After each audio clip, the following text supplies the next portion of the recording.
A paz do Senhor, meus irmãos. Quero nesta manhã falar sobre a doutrina do Deus Trino, ou também conhecida como doutrina da Trindade.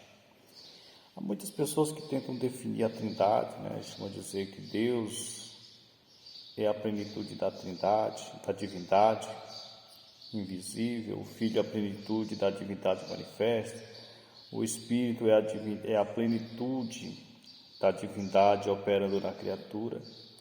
Mas o que podemos observar biblicamente, o que a Bíblia diz sobre as três pessoas, esse Deus único e verdadeiro, que subsiste em pessoas distintas e divinas. A Trindade ela não é uma sociedade de três deuses, como alguém tenta apresentar. Deus é o único Deus que se manifesta em três pessoas, ou seja, uno e ao mesmo tempo triuno. Na criação, Gênesis 1:1, nós lemos a Bíblia dizendo: no princípio criou Deus os céus e a terra.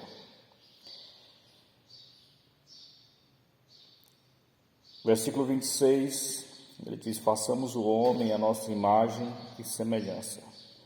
Quando o homem peca, Gênesis 3:32 ou 22, ele diz: o homem é como um de nós. 11:7, lá quando o homem tenta construir a torre de Babel, ele diz: desçamos e confundamos a língua dos homens. Mateus 3:16, no batismo, Jesus sendo batizado, o Espírito desce, de uma forma corpórea de pomba, e o Pai clama do céu, dizendo: este é o meu Filho amado, em quem me comprazo.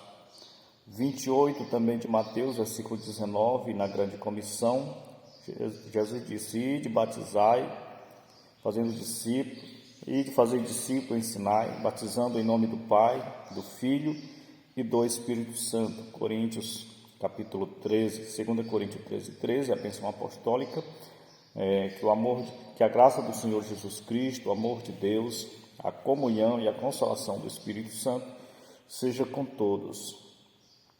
Hebreus 9:14 diz que o Senhor apresentou a si mesmo pelo Espírito de forma imaculada a Deus Pai. Então nós vemos aqui também a presença dessas três divinas e distintas pessoas. Então são das verdades bíblicas que transcendem a compreensão humana. Como dizia o saudoso pastor Antônio Gilberto, a Bíblia é composta de duas partes: a que eu entendo e a que eu não entendo. E a que eu não entendo eu aceito pela fé. Este é o caso da doutrina da Trindade, que vai além da nossa compreensão. Nós não podemos, porque não compreendemos uma coisa, um fato bíblico, deixar de crer nele. Então, quando nós olhamos, por exemplo, para a unidade humana, composta de corpo, alma e espírito, já é um fato inexplicável para a ciência e para alguns homens piedosos e sábios, quanto mais a triunidade do Pai, Filho e Espírito Santo. Então, todas as três pessoas da Trindade, elas são coeternas, existem eternamente, são iguais entre si, nas qualidades, atributos, em suas operações concernente a criação e redenção são distintas. Por exemplo, o Deus Pai planejou, conforme podemos ver, Efésios capítulo 3, versículo 9, que diz: de demonstrar a todos qual seja a dispensação do ministério, que desde o século esteve oculto em Deus, que tudo criou por meio de Cristo Jesus. Então nós vemos que Deus, ele planejou, projetou toda a criação. Assim sendo, Deus Pai planejou e o Filho trouxe a existência. O Filho criou todas as coisas, conforme podemos ver. João capítulo 1, versículo 3 diz: todas as coisas foram feitas por ele, e sem ele nada do que foi feito se fez. Também Colossenses capítulo 1, versículo 16 diz: nele foram criadas todas as coisas que há nos céus e na terra, visíveis e invisíveis, sejam tronos, dominações, sejam principados, sejam potestade, tudo foram criados por Ele e para Ele. Confira também em Hebreus, capítulo 1, versículo 2, capítulo 11, versículo 3. Então, Deus Pai planejou, o Filho criou e o Espírito Santo lhe dá vida, conforme nós podemos ver em João capítulo 3, versículo 5, onde Jesus diz: na verdade te digo que aquele que não nascer da água e do Espírito não pode entrar no reino de Deus. Também, conforme 6,63 de João, diz: o Espírito vivifica, a carne para nada aproveita, e as palavras que eu vos tenho falado são Espírito e vida, né? Então o Espírito, ele traz vida, né? Não somente assim no caso da salvação humana, mas na ordem, né, do universo. O Espírito Santo é quem trabalha, né, principalmente na redenção. Podemos conferir também Jó, livro de Jó, capítulo 33, versículo 4, Atos dos Apóstolos 1 e 8, Gálatas 6 e 8. Né? Então nós podemos dizer, quanto à continuação do universo, que o Pai domina, o Filho realiza e o Espírito Santo vivifica, preserva, sustenta. Na obra da redenção, o Pai planejou a salvação, o Filho consumou a salvação e o Espírito realiza e aplica a salvação. Então, em qualquer desses atos, né, as três pessoas estão juntas, né? É um Deus uno e triuno, embora possamos ver de forma distinta, mas estão sempre atuando juntos.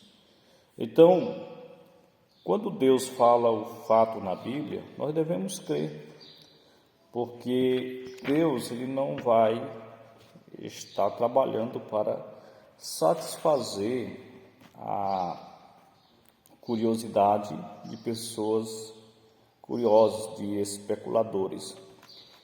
Então, ele atende aqueles que buscam a verdade, né? Então, embora não seja fácil para compreendermos, devemos crer naquilo que a Bíblia nos mostra. Então, a unidade de Deus é uma unidade composta, conforme se pode ver em João, capítulo 10, versículo 30, que diz: eu e o Pai somos um. 17, 22 de João, também na oração sacerdotal, ele diz: eu lhes dei a glória que a me deste, para que sejam um, como nós somos um. Então nós encontramos Jesus testificando da unidade com o Pai. E podemos ver, por exemplo, em Gênesis capítulo 2, 24, quando a Bíblia fala da família, diz que deixará o homem a seu pai e sua mãe, unir-se à sua mulher, serão ambos uma só carne, né? Então,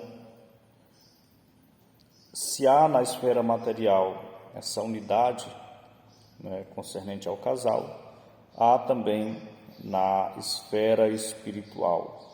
E quando olhamos as coisas físicas, né, existem muitas coisas que existem na forma de três, né? O saudoso físico Adalto Lourenço, ele dizia que essa existência é como assinatura de Deus na sua criação, né? Por exemplo, a luz existe em três raios ou três fases, três raios. A eletricidade, né, três manifestações ou três fases. O átomo, né, em três partículas também. A água em três estados. O tempo também, três estados, né, passado, presente e futuro. O espaço, né, altura, largura, profundidade. E assim por diante, né, a imagem em três dimensões. Então nós encontramos essa triunidade em tudo quanto é lugar. Então, como formas da assinatura de Deus. Obviamente que não podemos comparar com a unidade de Deus, porque aqui é a unidade de pessoas e na sua assinatura é apenas concernente às coisas. Então, há versículos onde a Bíblia se refere ao Pai, né? Para não ficar muito mais longo do que já está o vídeo, né? Eu vou citar apenas algumas referências que pode ser lida com calma aí. Por exemplo, Mateus 6:9 refere-se ao Pai, Mateus 11:27, Lucas 1:32, João 17, todo o capítulo, né? A gente entende quando Jesus está referindo-se a si mesmo e ao Pai.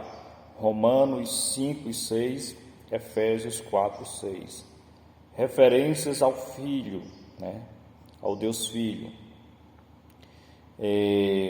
Salmo 2:7, Salmo número 2, versículos 7, 12, Isaías 9:6, João capítulo 1, versículo 1, versículo 14, capítulo 3 de João, versículo 16, capítulo 20 de João, versículo 31, Atos dos Apóstolos, capítulo 7, versículos 55 e 56, Romanos 8:3, Primeira Epístola de João, capítulo 1, versículo 3, segundo João, versículo 3, Apocalipse 3:21. Então, são referências que referem-se à pessoa do Filho, né, o Senhor Jesus Cristo.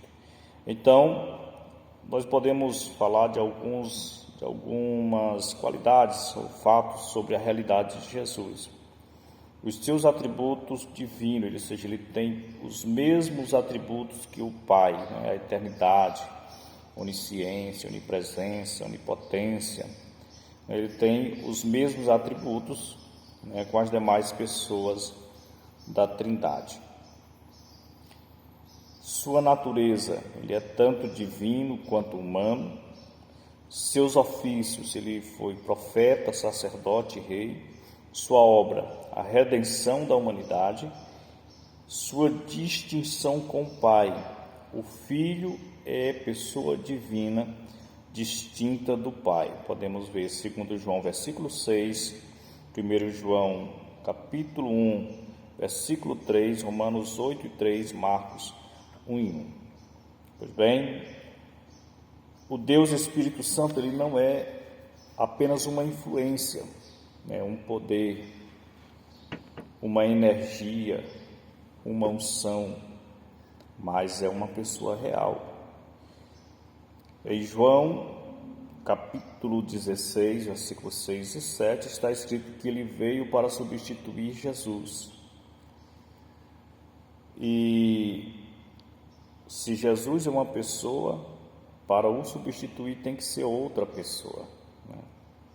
Não poderia ser substituído por uma força, né? Teria que ser uma outra pessoa.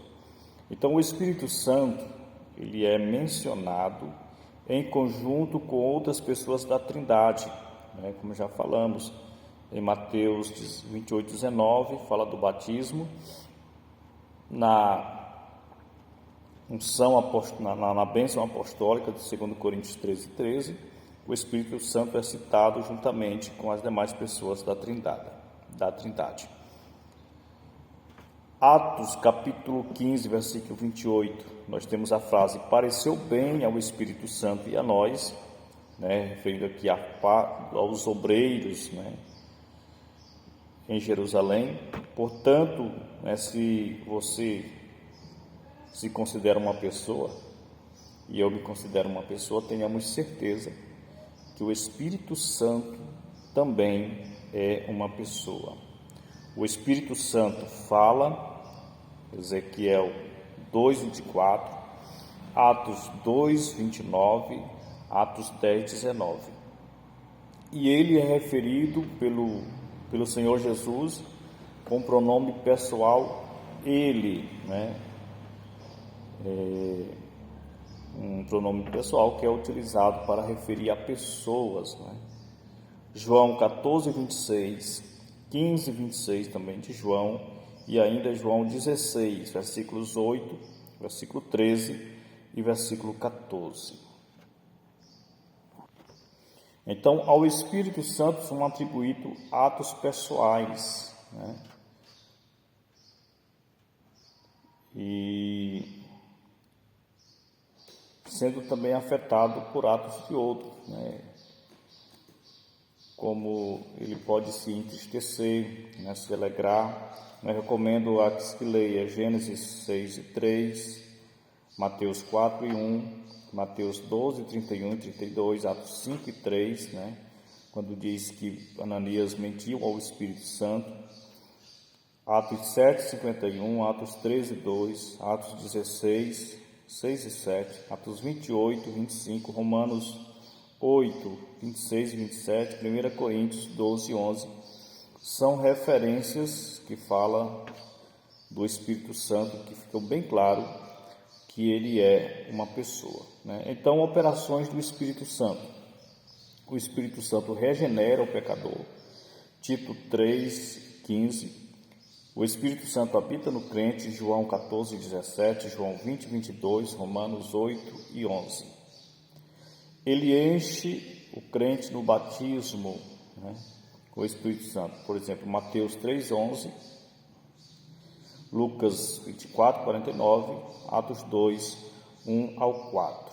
O Espírito Santo santifica o crente. Romanos 1, versículo 4, Romanos 8, versículo 2. O Espírito Santo renova, inclusive o crente. Salmo 104, versículos 30, Salmo 92, versículo 10, a parte B, Tiago 3 e 5, deve ser comparado também com Atos capítulo 2 e Atos 4 e 31. Então, a plenitude do Espírito, ela traz essa renovação espiritual, né? Então, nós não conseguiríamos descrever a forma da natureza de Deus, mas como falamos, crer pela fé. Então, para os sentidos físicos do homem, vemos as três pessoas da Trindade. No batismo de Jesus, o Pai Eterno falou, o Espírito Santo desceu em forma visível de pomba e o Filho estava sendo batizado nas águas do Jordão. Está em Mateus capítulo 3, versículos 16 e 17. Então, embora não tenhamos condição de compreender, né, de esgotar esse assunto, nós não vamos deixar de crer porque não compreendemos completamente, né? Mas nós vemos, né, temos referências suficientes para crermos na unidade de Deus. Deus é um só Deus subsistente nas três pessoas divinas e distintas. Que Deus em Cristo nos abençoe pelo seu poder e graça.